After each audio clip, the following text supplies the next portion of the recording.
നമസ്കാരം. വരവ് ഷാജി കലാസ് സംവിധാനം ചെയ്ത സിനിമ. AK സാജനാണ് തിരക്കഥ ഒരുക്കിയിരിക്കുന്നത്. ജോജു ജോർജ് ആണ് നായകൻ. ഈ സിനിമയുടെ ട്രെയിലറും ടീസറൊക്കെ കണ്ടവർക്ക് അറിയാം. ഈ സിനിമ ഒരു ആക്ഷൻ ചിത്രമാണ്. ജോജു ജോർജിന്റെ ഗംഭീര ആക്ഷൻ സീക്വൻസുകളാണ് ഈ സിനിമയുടെ ഏറ്റവും വലിയ ഹൈലൈറ്റ് ആയിട്ട് ഇതിന്റെ ഒരു പ്രൊമോഷൻ കാര്യങ്ങളൊക്കെ പറഞ്ഞിരിക്കുന്നത്. പേഴ്സണലി ഈ സിനിമ തിയേറ്ററിൽ പോയി കാണാനുള്ള കാരണം അത് തന്നെയാണ്. ജോജുവിന്റെ ആക്ഷൻ സീക്വൻസുകൾ ബിഗ് സ്ക്രീനിൽ കാണാൻ വല്ലാത്തൊരു ഫീലാണ്. അപ്പൊ അത് പ്രതീക്ഷിച്ചാണ് തിയേറ്ററിൽ എത്തിയത്. എന്തായാലും ജോജുവിന്റെ ഗംഭീര ആക്ഷൻ സീക്വൻസുകൾ ഉണ്ട്. മാത്രമല്ല ജോജുവിന്റെ സ്ക്രീൻ പ്രസൻസും ഗംഭീരമാണ്. ഈ രണ്ട് കാര്യങ്ങളാണ് സിനിമയിൽ നിന്ന് പൂർണ്ണ സംതൃപ്തി നൽകിയത് എന്ന് പറയാം. മറ്റൊരു കാര്യത്തിലും സിനിമ തൃപ്തി തരുന്നില്ല. നമ്മൾ മലയാളത്തിൽ പണ്ടൊരു 80s 90s കണ്ടിട്ടുള്ള വൈബ് പടം അതൊരു 2000 മോഡലിൽ എടുത്തു വെച്ചിരിക്കുന്നു എന്ന് പറയാം. ഈ സിനിമയെക്കുറിച്ച് പ്രത്യേകിച്ച് വലിയ ഹൈപ്പൊന്നും പേഴ്സണലി ഉണ്ടായിരുന്നില്ല. കാരണം ഷാജി കലാസ് ആണ് സംവിധാനം ചെയ്തത്. അദ്ദേഹത്തിന്റെ അവസാന 2 പടങ്ങൾ എലോൺ ഉണ്ടായിരുന്നു, അതുപോലെ ഹണ്ട് എന്ന് പറയുന്നൊരു പടം. കടുവ മാത്രമാണ് കുറച്ചൊരു ആശ്വാസമായത്. AK സാജനാണെ പിന്നെ പറയണ്ട, നല്ലൊരു സിനിമ തന്നിട്ട് വർഷങ്ങളേറെയായി. അതിനാൽ തന്നെ വലിയ പ്രതീക്ഷ ഉണ്ടായിരുന്നില്ല. പക്ഷെ ഇതിന്റെ ടെക്നിക്കൽ ടീമൊക്കെ ഗംഭീരമായിരുന്നു കേട്ടോ. ഇതിൽ ആക്ഷൻ ചെയ്തിരിക്കുന്ന തന്നെ അൻബറിവ്, സ്റ്റെൻ സിൽവ, കലൈ കിങ്സൺ, ഇങ്ങനെ ഒരു 4-5 പേര് ചേർന്നിട്ടാണ് ആക്ഷൻ സീക്വൻസുകൾ ഒരുക്കിയിട്ടുള്ളത്. ഷമീർ മുഹമ്മദ് ആണ് എഡിറ്റർ. DOPയിൽ സുജിത് വാസുദേവ് ഉണ്ടെന്ന് തോന്നുന്നു, വേറൊരാളും കൂടെ വന്നിട്ടുണ്ട്.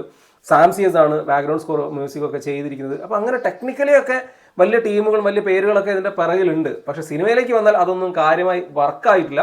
ആക്ഷൻ പരിപാടികൾ വർക്കായി എന്ന് തന്നെ പറയാം. അവരെടുത്തിട്ടുള്ള ഒരു എഫേർട്ട് സ്ക്രീനിൽ കിട്ടുന്നുണ്ട്. സാംസിയസിന്റെ ബാക്ക്ഗ്രൗണ്ട് സ്കോറും മ്യൂസിക്കും ഒക്കെ വൻ ദയനീയമാണ്. കാരണം നിങ്ങൾ ആ പ്രവർത്തിപ്പിച്ചുകൊണ്ടിരിക്കുന്ന യന്ത്രം ഒന്ന് ഓഫ് ചെയ്യും എന്നൊക്കെ നമുക്ക് മനസ്സിൽ തോന്നുന്ന രീതിയിലാണ് പുള്ളി ഇതിന്റെ സ്കോറൊക്കെ ചെയ്തിരിക്കുന്നത്. പിന്നെ MG ശ്രീകുമാർ പാടിയൊരു പാട്ടുണ്ട്, ഒരു കാര്യവുമില്ല.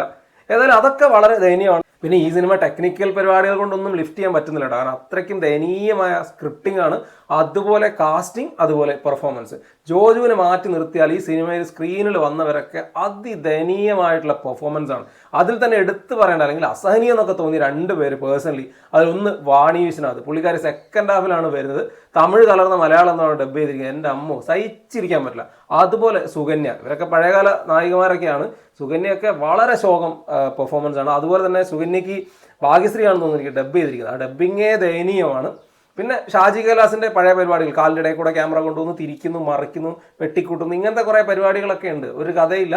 ആ പണ്ടത്തെ ഒരു വൈബ് നമുക്ക് ഫീൽ ചെയ്യും. മോശം എഴുത്തുമാണ്, അതുപോലെ തന്നെ മോശം മേക്കിങ്ങുമാണെന്ന് തന്നെ എടുത്ത് പറയേണ്ടി വരും. ഷാജി കൈലാസൊക്കെ ശരിക്കും പറഞ്ഞാൽ ഈ പരിപാടിയൊക്കെ നിർത്തണം. കാരണം അത്രയ്ക്ക് ലെഗസിയിലൊരു ഡയറക്ടറാണ് പുള്ളി. അങ്ങനത്തെ ഒരു പുള്ളിയൊക്കെ എന്തിനാണ് ഈ ഒരു പരിപാടിക്ക് വേണ്ടി ഇപ്പം പോകുന്നതെന്ന് മനസ്സിലാവുന്നില്ല. പുള്ളിയെ കൊണ്ട് വയ്യ. കാരണം ഇപ്പോഴത്തെ ഒരു ജനറേഷൻ അല്ലെങ്കിൽ ഇപ്പോഴത്തെ ഒരു പ്രേക്ഷകർക്ക് പറ്റിയ പരിപാടി ഒന്നും ഒരുക്കാൻ പുള്ളിക്ക് കഴിയില്ല. പുള്ളി ഔട്ട്ഡേറ്റഡ് ആയിട്ടുണ്ട്. അത് മനസ്സിലാക്കി പുള്ളി ഒന്ന് റെസ്റ്റ് ചെയ്താൽ നന്നായിരിക്കുന്നതാണ് ഈ സിനിമ കണ്ടപ്പോൾ തോന്നിയത്. ബട്ട് ജോജു, നിങ്ങൾ ഗംഭീരമായിട്ടുണ്ട്. നിങ്ങളുടെ ആക്ഷൻ പരിപാടി, നിങ്ങളുടെ ഇടി എന്ന് പറയുന്നതിന് വല്ലാത്തൊരു എഫക്റ്റ് ഉണ്ട് തിയേറ്ററിൽ. നല്ല തിരക്കഥ നിങ്ങൾ തിരഞ്ഞെടുത്ത് സിനിമ ചെയ്യുകയാണെങ്കിൽ ഗംഭീരമായിരിക്കും. നിങ്ങൾ ശരിക്കും ഒരു സൂപ്പർ സ്റ്റാർ മെറ്റീരിയൽ തന്നെയാണ് എവിടേക്കോ ഇത്തരം ആക്ഷൻ സീനുകളിലും അതുപോലെ ആക്ഷൻ പരിപാടികളിലുമൊക്കെ. അത് പൊറിഞ്ചൂൽ ജോഷി സാർ ഗംഭീരമായി ഉപയോഗിച്ചിരുന്നു. പണിയിൽ നിങ്ങൾ തന്നെ നിങ്ങളെ നന്നായിട്ട് യൂസ് ചെയ്തിരുന്നു. പണി 2 എന്തായാലും വരുന്നുണ്ട്, അതിലും എന്തായാലും നിങ്ങൾ ഗംഭീരമാണെന്ന് തന്നെയാണ് കരുതുന്നത്. ഏതായാലും നല്ല തിരക്കഥയും അതുപോലെ തന്നെ നല്ല ഡയറക്ടേഴ്സിനെയൊക്കെ തിരഞ്ഞെടുത്ത് മുന്നോട്ട് പോയാൽ തീർച്ചയായിട്ടും നിങ്ങൾക്കൊരു സ്റ്റാർ മെറ്റീരിയലുള്ള വകുപ്പുണ്ട് എന്നുള്ളത് തന്നെയാണ്. കാരണം നിങ്ങളിങ്ങനെ ഒരു ഫുൾ സ്ക്രീനിൽ നിങ്ങളിങ്ങനെ നടന്നു വരുന്നത് കാണുമ്പോഴൊക്കെ ഒരു കൊമ്പനാന വരുന്നൊരു ഫീല് തന്നെയാണ്. ഇടയ്ക്ക് ലാലേട്ടനെയും സുരേഷ് ഏട്ടനെയൊക്കെ നമ്മൾ ആ ബിഗ് സ്ക്രീനിൽ അങ്ങനെ കണ്ടിട്ടുള്ളൂ. അപ്പോൾ അതുപോലൊരു ഫീല് നിങ്ങളെ കാണുമ്പോഴുണ്ട്. പക്ഷേ നിങ്ങൾ ഈ പഴഞ്ചൻ ഡയറക്ടേഴ്സിൻ്റെ കൂടെ ഇനിയും സിനിമകൾ ചെയ്യുന്ന പരിപാടി നിർത്തുക.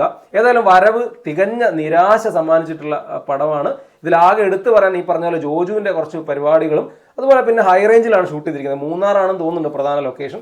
അതുകൊണ്ട് തന്നെ ചില കാര്യങ്ങളൊക്കെ കണ്ടിരിക്കാൻ ഭംഗിയുണ്ട്. ബാക്കി ഒന്നും പറയാനില്ല. എല്ലാം നിരാശയാണ് ഈ സിനിമ.